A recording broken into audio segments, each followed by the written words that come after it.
Winging it Windance. Yes, exactly. Boom. Windance Boardshop. Just signed on to Slingshot. Yeah. You were previously a Naish rider. It was, yeah. How is that going so far? Oh, absolutely incredible. Like the Slingshot team, it just automatically felt like family from moment one. It's really a special and I think unique situation for me to be able to be with a brand and based at headquarters. I think a lot of riders don't get that privilege, and I think it affords me a different relationship with the brand where we can make really awesome things happen. You know, when I need something done, I just pop into headquarters and I'm like, guys, let's like do this sick thing. How's the gear so far? I imagine it's a big switch up from what you were riding on previously. Yeah, for sure. I mean, you know, all brands make good kites, but I think there's a difference between like a good kite and a great kite, or good gear and great gear. And I think what's been the most shocking thing for me is just how above and beyond incredible the gear is. Like the Code NXT that I'm on, I just, from like moment one, it was intuitive. Actually, I'll tell you a quick funny story. I had a session in Astoria on southerly wind, Oregon coast, storm riding, right? And I was like, you know, I don't know this gear super well. Like, I'm just gonna go at 50%. And just hooked this like 11-meter kite loop. My kite was like level with me, and I was like, I mean, if this is 50%, then like what's 100? The loft on the NXT is just insane. Like the heli loops, the catch that you get is unlike anything I've ever ridden on. Nice. And then also like the Era board, it's just like, you like set an edge and it just keeps it. It's got a pretty stiff center of the board and less stiffness on the tips and tails. And so sometimes when you're like coming in hot for a landing and you almost like wheelie when you land, it just like holds it. You can just like set it down like an airplane. So honestly, I feel like Superwoman on the new gear. At the end of the day, it's just like, oh, I'm just having a blast. Yeah. So, I mean, based off of that, would you just recommend this setup for pro riders?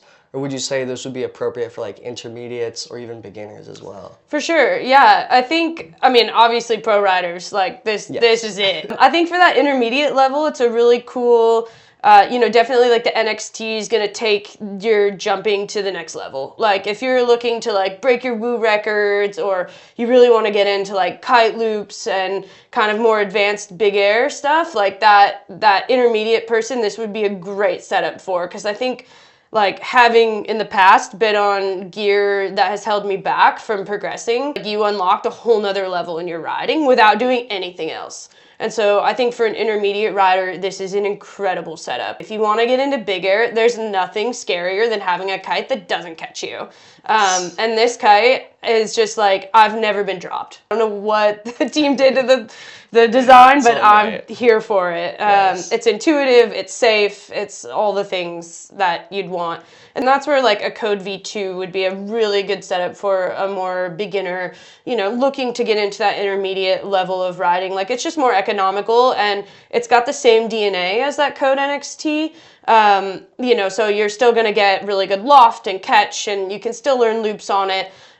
You're just not gonna get that like extra little bit of top end performance that you get with the Alula airframe. Are there opportunities for people here, especially in the gorge, where they can try out the gear before? We have some stuff in our demo fleet here at Windance Boardshop, but are there other opportunities for people to try gear like that from Slingshot? For sure. Demo center, it's right down at the waterfront underneath headquarters. There will be an online system where you can go in and book out the gear, which is a really cool, unique thing, like to have a demo center right here. And then, obviously Windance, you guys have got your own demo fleet. And then there's also me, right? I'm on the beach all the time. Like if you want to steal my kite, by all means, come find me, and happy to let you take a rip on it. So. And so is the demo center just for kiteboarding gear, or is it for the whole? It's the whole line, yeah. Okay, we've got wings, wing boards, all the foils under the sun, all the surfboards, kites, bars, everything you want, we've got it. So it's a pretty awesome place to grab what you want to try out and give it a go, and yeah. So in terms of community organizing, so the Gorge Wind Socials will be every third Wednesday of the month, all summer long through September. Our first one's coming up in just a couple of weeks here. So pretty stoked on that. It's a really cool space to just get everybody together, grab some drinks, grab some food, mingle, and then we usually do like a little presentation where we kind of talk about the happenings in the wind sports community. A cool way to have an off-the-water space on a regular basis for everybody to come together. And then for the film festival. Yeah, we're getting that rolling. Definitely, if anybody out there is jonesing to make a film, then we'd love to see it. We're trying to get more communities involved this year. I think last year we decided we'd just rather have something than nothing and kind of flew by the seat of our pants and put it together really quick. It turned out amazing. Yeah. But yeah, this year we're hoping to do a little bit more planning, get more submissions, go bigger and better. I think we had like 14 stops last year on the tour after the initial premiere here in Hood River. And I think we're going for like 20 this year. Would be awesome. We've got a few lined up already.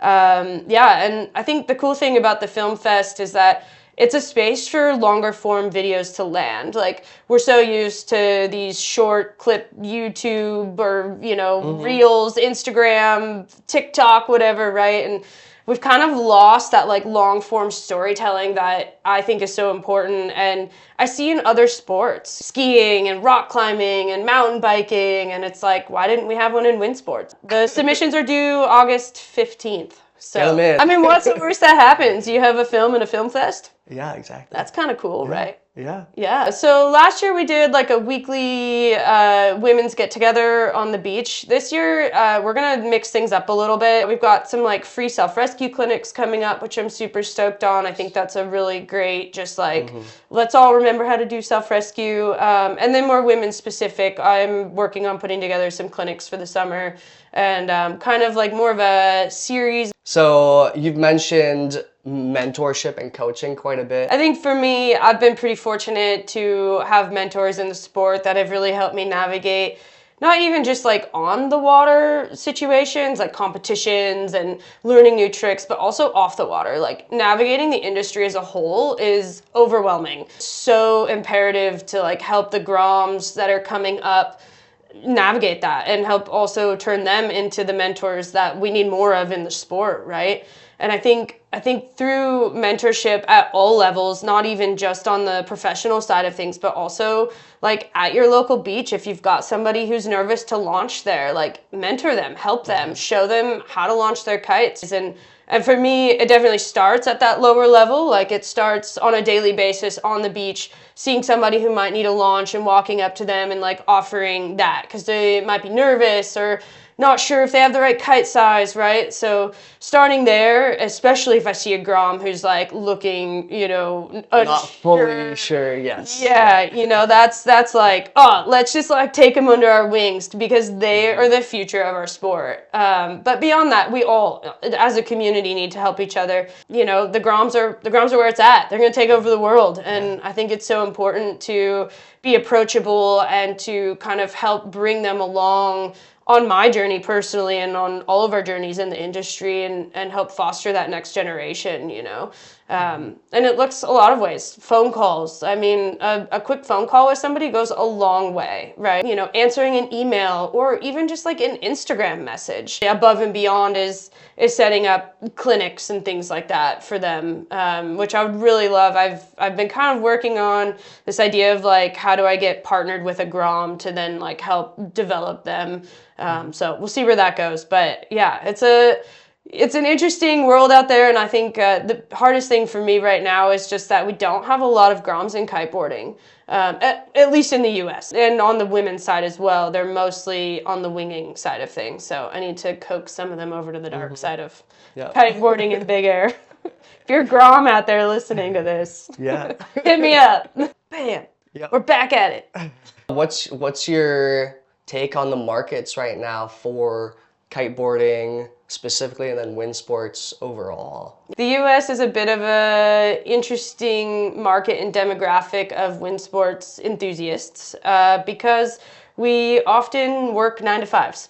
And it's a little bit of that like weekend warrior culture. And so I think it's really imperative that we find ways to bring communities together even when there's not wind. And that's where things like the Wind Social and the Film Fest really kind of tie back into all of this, because It's like, how do we get people who might not be able to plan a 2-week-long trip to Maui to go kite for, 2 weeks kind of thing, right?